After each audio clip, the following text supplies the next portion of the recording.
January is Financial Aid Awareness Month, so all month long we are doing Money Saving Mondays. Today, how to get help paying for college.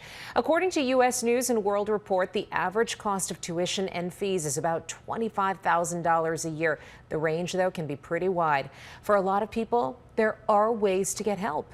Craig Bolanos, co-founder and CEO of Wealth Management Group, joins us now with steps to get started securing aid. Craig, good morning. Tanya, good morning. Great to be back with you coming off the Super Bowl. This is the avalanche issue in American financial planning. College is just expensive. You're absolutely right. I know a lot of people, myself included, very stressed out by it. Let's start with FAFSA, the free application for federal student aid. What is it?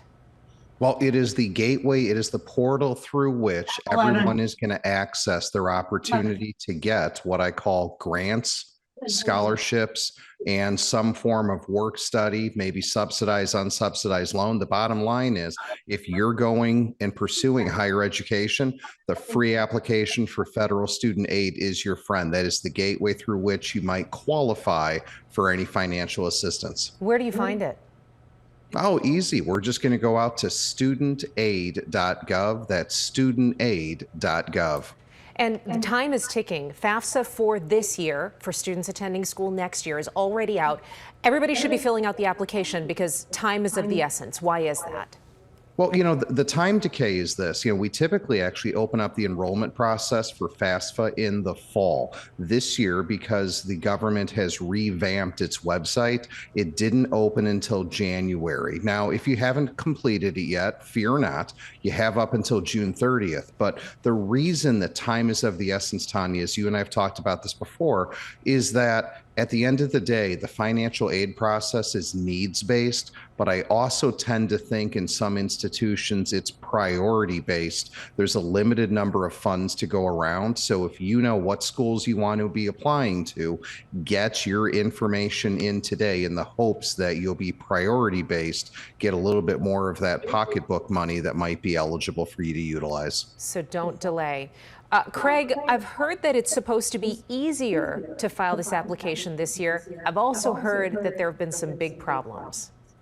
Well, number one, the documents are absolutely streamlined. I mean, there are 72 less questions that need to be answered. There are simplified formulas that are now built in, but you're correct. Anytime you completely, and I say this again, completely overhaul the system, there's going to be technical glitches.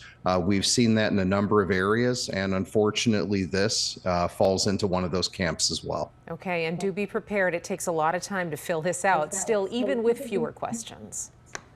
Yeah, it's not something that you're going to crank out inside 30 minutes. I think the big message is preparedness and flexibility. Have all of your documents ready. That's going to be your income tax returns, any saving and investment statements.